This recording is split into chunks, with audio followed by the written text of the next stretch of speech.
going to do is set up 3 discussion questions that we thought would be fun to talk about in the small groups. We'll see what you guys think. All around thinking we've been doing over the last several years related to measuring what matters in primary care, which we think are still Starfield's 3 C's and 2 A's. And I'll turn it over to Dr. O'Malley, who studied with Dr. Starfield. So, am I too loud in the back, or can you hear me okay? Good. So, we were asked to talk about, as Jean just mentioned, measuring and paying for these key features of primary care that Barbara so brilliantly outlined, based in part on what had been happening decades before and with in England and with the World Health Organization, and that she and the Institute of Medicine, and that she then put to paper. And in terms of what do we know, we know that. From numerous studies in Western industrialized democracies, that when a system is organized around a robust primary care infrastructure, that is a much more efficient and equitable system for the population. As she noted, and as Dr. Stenge and others have noted today, the key features are really first contact accessibility. That's how you get into the system through your primary care provider. Continuity of care, and particularly the interpersonal relationship. Comprehensiveness of care, which earlier was referred to, I believe, by Dr. Howe as maybe integration. But here we mean, the majority of your patients' physical and more common mental health needs are met in the primary care setting. And then for those things which you cannot manage, you arrange for. But also the depth and breadth of condition management, and that we not just document and refer as our current fee-for-service system tends to encourage. And then coordinated care across the various providers and settings that our patients go to see. And then lastly, accountable care for the whole person. So while these have been clearly outlined as features, and there's been a lot of observational studies and even some RCTs on these individual features, linking them to better outcomes for patients, better satisfaction for patients and providers, and in some cases lower costs. We still see lots of variation in primary care practices here in the US in the degree to which they have these 5 features present. And a lot of this for very good reason. We know a rural family practitioner, for example, may find herself providing much more comprehensive care across a range of settings, because she's the one there doing the care for that population, than might a clinical, an urban internist in a group practice with hospitalists. So as another example, we know that there's variation in what patients may want or ask for. We know that a predominantly young, healthy, professional adult population may value access over interpersonal continuity, whereas a more complex, ill population may really value that interpersonal relationship with the provider over time. And while we'd like to see that for everybody, we know resources are limited, and there's a balance that ends up occurring. We also know that these variations that are observed have been associated with differences in the efficiency and quality of care. So we know that enhanced access is associated with lower use of the emergency department. We know that systems which are more comprehensive have far more equitable services for their population and better outcomes in a lot of ways, as well as lower costs. And so, Jean, I'm going to now pose to you as a long active clinician and director of a medical center, as well as a department chair. 3 questions, which you don't, I'm going to just put the questions in one after the other in the interest of time. But first, do you think that practicing primary care clinicians understand and will buy into these 5 defining elements? I mean, among researchers and people who really believe in this, it seems like, oh, these are critically important. That's what differentiates primary from specialty care, and we need all of these features. But what about the average clinician who wasn't trained in an institution where they really emphasize primary care and they don't talk about that? Second question, what would reward attention to these areas of performance? Do we, for example, need to tie payment to measures of these features of primary care? And then thirdly, what are the options for payment reform that would reward attention to the 5 features of primary care, and would they fit within MACRA? So I'll hand those really easy questions over to Eugene. All right. And as a former chair of medicine, all of my family medicine colleagues will appreciate that we pretend to omnicompetence.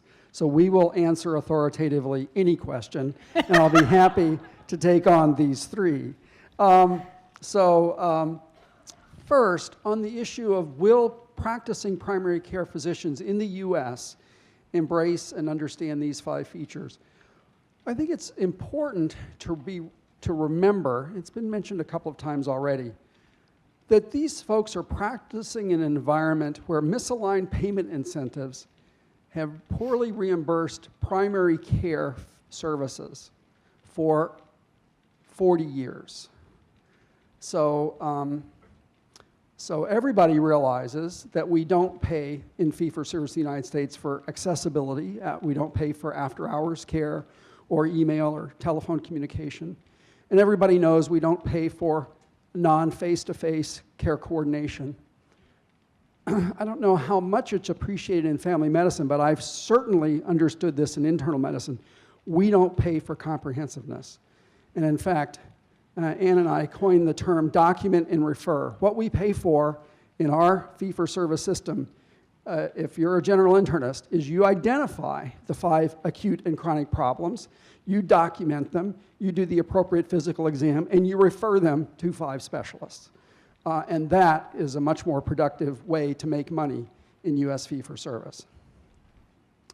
Furthermore, this lack of attention to primary care features has been, I think one can make a strong argument that it's been compounded by limitations in diverse efforts to measure primary care practice site performance. So how many clinicians here currently are in a system where RVUs are a form of feedback?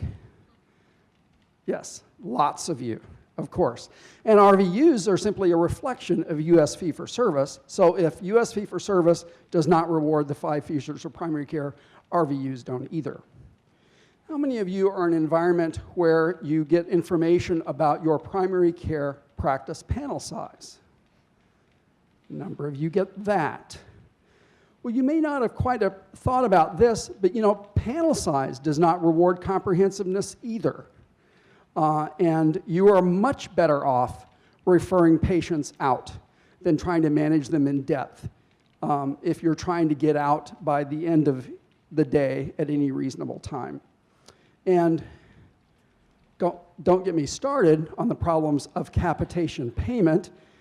Not enough time to get into that right now. We're happy to get into that in the discussion. And then, of course, various condition-specific quality performance measures can be problematic. We've heard a number of folks reflect on the concerns, and there's certainly evidence that having multiple of those proves to be a distraction, not a help, in improving primary care performance on these 5 features. So, and I'll just mention, even medical home recognition tools and accreditation don't really address this. Just for example, practices can vary wildly in the degree to which they're providing comprehensive primary care and be level 3 medical homes. So will typical practicing primary care physicians buy into these? Well, our interviews and other discussions suggest they can, but only if payment and delivery system environment will support it. And I'll just remind you of something that Upton Sinclair said about 100 years ago. It is difficult to get a man to understand something when his salary depends on his not understanding it. And I would fear that this is true for the primary care features as well. Do we need to tie payment to measures of these features in primary care? Well, having managed practices for a long time and having studied practices and having hung around with lots of clever health economists, I would say payment certainly needs to be compatible with excellent performance on these 5 features, and probably meaningful feedback tied in some way to the flow of revenue needs to be there as well. Now, in MACRA, there are options for payment reform that would reward attention to these areas. I'll first mention the merit-based incentive payment system, or MIPS. There are new measurement dimension of clinical practice improvement activities, new quality measurement priorities for CMS like care coordination, timely access, and patient-centered care. And all of these sound good. And they're certainly moving in the right direction.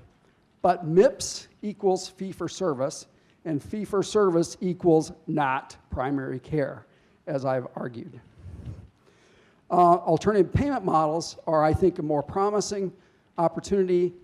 Lots of chance to talk about that with Laura Sessions, for example, from CMMI, about the CPC Plus model that was just announced, which clearly is intended to try out a couple of different ways of paying better for primary care to reward these 5 features.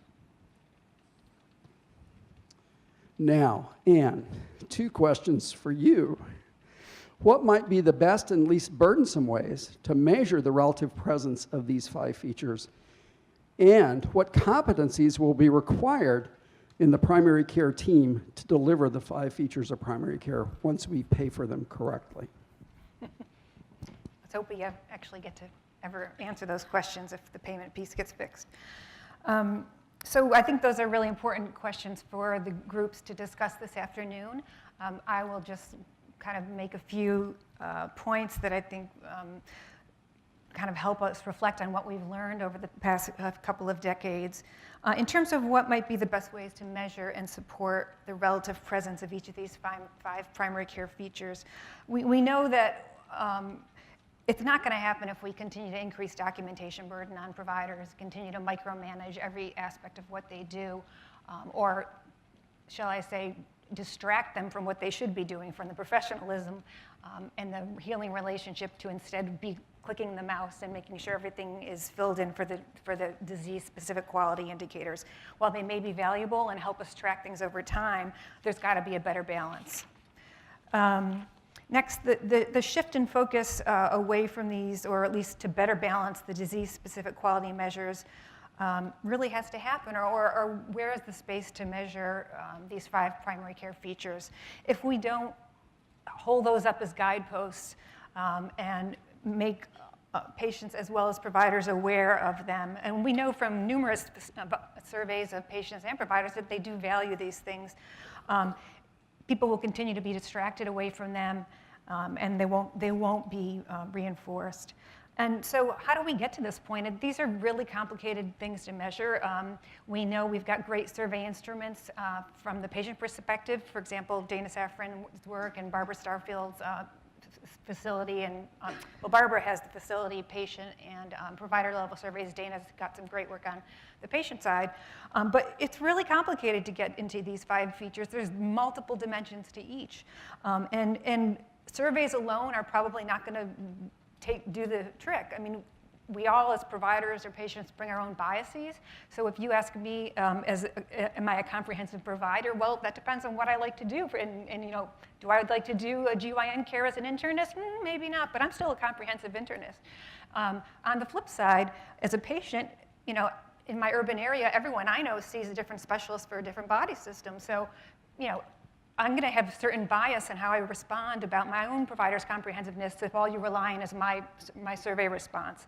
So we really need to add to that data from a couple of other sources. And you know, the most kind of used data source these days has been claims, which you know we know it's fraught with peril because there's such an absence of clinical information, and claims are really devised for billing, not for tracking good care. But they are a data source that helps us get at what happens when the patient is not in our system or in our practice. You know, all the care they receive outside of our system from providers who aren't on the same electronic health record that we are on. And so they're a resource that, you know, with caution, need to be used as well. And then the third, and I think big hope for the future, is electronic health record-based metrics that I hope can evolve to get away from documentation for billing for fee-for-service and get away from a million mouse clicks for disease-specific indicators to instead start to track not just ICD-10, but track why the patient came in to see you in the first place. What symptoms do they have?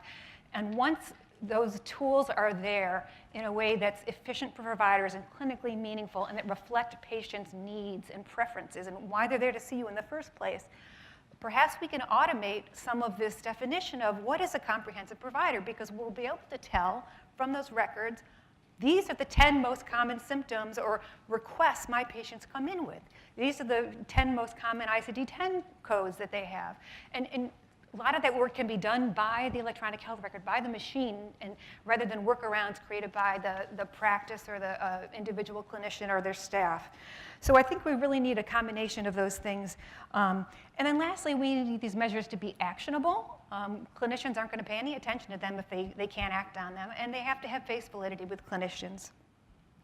In terms of your second question, Jean, on what competencies will be required by primary care clinicians, and how might they vary by community setting or population served, I'll just note 4 things to help the kind of group discussions this afternoon. We know that there's got to be training and developing a comprehensive skill set, and family medicine has been the kind of leader in this. But all of you in this room play a role as clinicians and researchers in identifying what these competencies should be, and you should be determining that, not other people who don't know very much about what it means to interact with patients. And I think patients need to be involved in that as well. Secondly, we need to seriously reorient medical school and residency programs, not just for primary care oriented students and residents, but for specialists, that they understand what these 5 components of primary care mean, so that they understand that it's not just about managing individual conditions. Multimorbidity comes into it, and to get any of that, you need good comprehensive care that's well coordinated. And I think the definition of comprehensiveness is going to vary based on the population you serve. If you are a family medicine doc providing care over the lifespan, clearly you need some GYN skills. You need to know how to do IUDs. I can't see that, so I'm going to just pretend like I didn't see it. What does it say, 2 minutes? Oh, time is over. Okay, and then lastly, if you're a geriatrician, you probably don't need to know how to place IUDs, but you need to manage polypharmacy and the frail elders. So. And then, this is really my last point, maintenance of certification could encourage physicians to think about which skills are most relevant to the population they serve and to plan their own skill development and maintenance for their own population that they're trying to take care of. So, thank you very much.